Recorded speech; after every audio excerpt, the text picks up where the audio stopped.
مباشرة من معرض الكرم من المعرض إفسا الانترناشونال فود شو أفريكا. كما قلنا لكم وصلنا معكم حتى للخمسة متاع العشية في برنامجتنا الخاصة هوني مباشرة من معرض الكرم.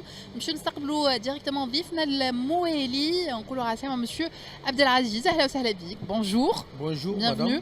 madame. Vous êtes du Burkina Faso. Oui, nous sommes du Burkina Faso. Du Burkina Faso. Ouais. Alors, et vous, votre domaine d'activité, c'est La commercialisation du lait en poudre. le lait en poudre. Oui. Donc c'est quelque chose que vous avez commencé depuis plusieurs années, j'imagine. Oui, depuis 11 ans. Depuis 11 ans déjà. Oui. Et vous exportez votre produit déjà dans d'autres pays. Oui, dans d'autres pays, par exemple de l'Hollande, par exemple de Dubaï. Mhm. Donc, ce qui nous a amené ici, c'est de voir peut-être la possibilité peut-être d'avoir des partenaires, des fournisseurs Mhm. dans notre domaine qui est le lait en poudre, au fait, nouer des partenariats et puis atteindre nos objectifs commerciaux. L'objectif commercial, bien évidemment. Vous m'avez affirmé que c'était votre première visite ici en Tunisie, sûr. bien évidemment, et que vous cherchez des partenariats dans ce domaine-là, le domaine du lait en poudre. Qu'est-ce que vous cherchez exactement? Des producteurs? Vous cherchez des unités de transformation? Oui, je peux le dire qu'on cherche non seulement des producteurs, mais plus précisément des unités de transformation. Les unités de transformation, Oui.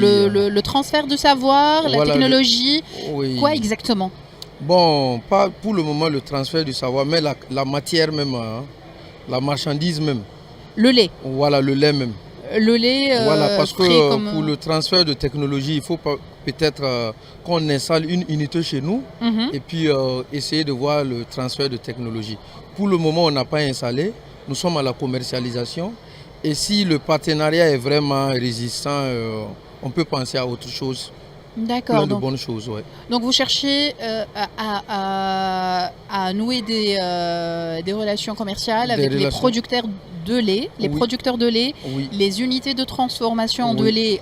lait en poudre, bien sûr. c'est ça, Bien sûr. et après de commercialiser cela sur d'autres marchés, Bien sûr. notamment où? Notamment peut-être au Mali ou en Côte d'Ivoire, parce que nous sommes à cheval entre le Mali, Ah, entre la Côte d'Ivoire, entre le Niger, Bénin, Togo. Donc, et moi, je suis dans une ville qu'on appelle Bobo Dioulasso, d'accord. qui est aussi un carrefour commercial et économique de l'Afrique de l'Ouest. Uh-huh.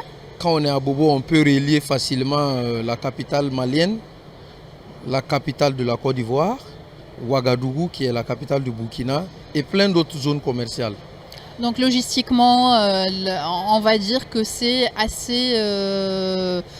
assez homogène, on va dire. Assez homogène et assez central Uh-huh. pour joindre les deux bouts des grandes capitales et des zones à forte habitation, essayer de commercialiser le produit. Ouais. D'accord, donc les produits que vous commercialisez là maintenant par exemple sont produits où exactement? Ces produits à Dubaï, souvent en Hollande, Mhm. il y a des produits aussi qui sont produits en France. Pour éviter la publicité, je ne vais pas donner Bien de marque, évidemment, oui. mais bon, il faut dire que souvent nous travaillons avec les produits français, Mhm. hollandais et de Dubaï.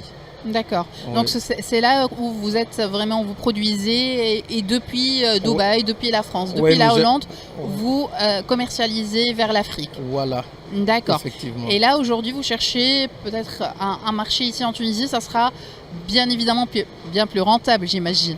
Je me dis, oui. Je me dis, vu que la Tunisie, c'est un pays de l'Afrique, Bien ce sûr, sont nos frères africains. oui. Et Logistiquement, cela serait... voilà, serait peut-être plus près mhm. que d'aller peut-être en Europe ou je sais pas, Ou en Asie.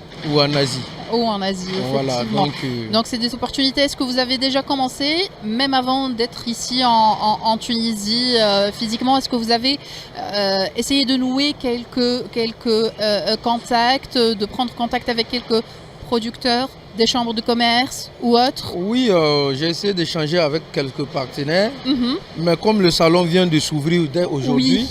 donc je suis aussi à la recherche. Il nous reste quelques jours toujours. Oui, donc, bien sûr, jusqu'au 23, voilà, le salon. vous voyez, donc avec ça, je pourrais quand même rassembler tous les Mhm. contacts et puis essayer de changer et puis voir que la faisabilité de chacun et puis voilà. D'accord. D'accord. Ouais. Donc, bon courage. Merci. Je vous espère toute la réussite. Et Merci beaucoup. merci à vous. Merci, Merci, d'être venu ici Merci, en merci Tunisie. beaucoup. Ouais, merci. Ça fait plaisir. Aïchek. Merci. Alors, je vais essayer de traduire ce qu'on disait. Ok. بالنسبة donc Monsieur Abdelaziz ينشط في مجال justement الحليب en poudre.